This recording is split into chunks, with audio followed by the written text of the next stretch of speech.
మహేష్ బాబు అండతో ఇండస్ట్రీకి వచ్చినప్పటికీ తనదైన ముద్ర వేయటానికి కష్టపడుతున్న హీరో సుధీర్ బాబు. ప్రయత్న లోపం లేకపోయినప్పటికీ కథల ఎంపికల్లో చేస్తున్న తప్పుల వల్ల దారుణమైన డిజాస్టర్లు చవిచూస్తున్నారు.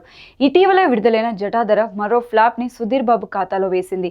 దారుణమైన టేకింగ్, హారర్ పేరుతో చేసిన చిత్ర విచిత్ర విన్యాసాలు, నాసిరకం విఎఫ్ఎక్స్ ఏ వర్గ ప్రేక్షకులను మెప్పించలేకపోయింది. ముఖ్యంగా తెలుగులో చాలా చోట్ల కనీస ఆక్యుపెన్సీలు లేకపోవడం విచారకరం. ఆడియన్స్ ఇప్పుడు అడ్వాన్స్గా ఉన్నారు. కంటెంట్ ఎక్స్ట్రాడినరీగా ఉంటే తప్ప థియేటర్లకు రావడం లేదు.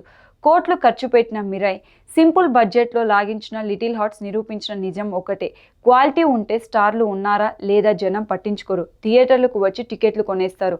అంతే తప్ప జానర్ చూసో లేదా ట్రైలర్లో ఇచ్చిన బిల్డప్ను బట్టో బుట్టలో పడటం ఉండదు. సుధీర్ బాబు ఈ ప్రాథమిక సూత్రాన్ని మర్చిపోవడం వల్ల పదే పదే ఒకే రిజల్ట్ని చవి చూడాల్సి రావడం ఫ్యాన్స్ని బాధపెడుతోంది.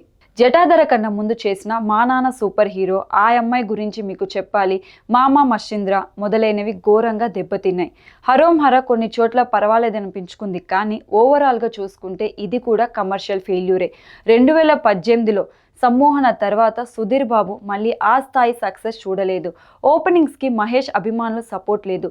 బాగుందనే టాక్ వస్తే సోషల్ మీడియాలో హడావుడి చేస్తున్నారు, కానీ ఫస్ట్ డే ఫస్ట్ షో చూడాలనే తాపత్రయం వాళ్ళలో కూడా లేదు. ఇప్పుడు వీలైనంత త్వరగా సుధీర్ బాబు తన కెరియర్ని విశ్లేషించుకోవాల్సిన అవసరం ఉంది.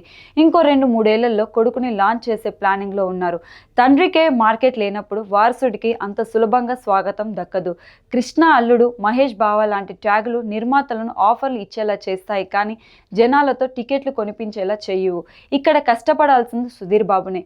జటాధర చూశాక ఎవరికైనా కలిగే అనుమానం ఒకటే: అసలు ఆ కథని ఎలా ఓకే చేశారని. చంద్రముఖి, తుంబా మిక్స్ చేసి ఏదో ప్రయోగం చేద్దామని చూస్తే అది కాస్త రివర్స్ అయింది. త్వరలో రాహుల్ రవీంద్రన్ దర్శకత్వంలో నటించబోతున్న సుధీర్ బాబు దాని గురించి బాహుబలి రేంజ్లో చెబుతున్నాడు. ఇప్పటిదాకా వరల్డ్ స్క్రీన్ మీద ఇలాంటి కథ రాలేదనే రేంజ్లో ఊరిస్తున్నారు. ఇది నిజమా లేక ఎప్పటిలాగే అతిశయోక్తులతో మార్కెటింగ్ చేస్తున్నారన్న అనేది సినిమా వస్తే కానీ చెప్పలేం. సుధీర్ బాబునే కాదు, ఏ హీరోకైనా టాలెంట్తో పాటు సబ్జెక్ట్ సెలెక్షన్స్తో జాగ్రత్తలు అవసరం. లేదంటే పరిశ్రమ నుంచి తెరమరుగయ్యే ప్రమాదం ఏర్పడుతుంది. సుధీర్ బాబుకి ఆ రిస్క్ లేకుండా చేయబోయే సినిమా ఏదో భవిష్యత్తులో చూడాలి మరి.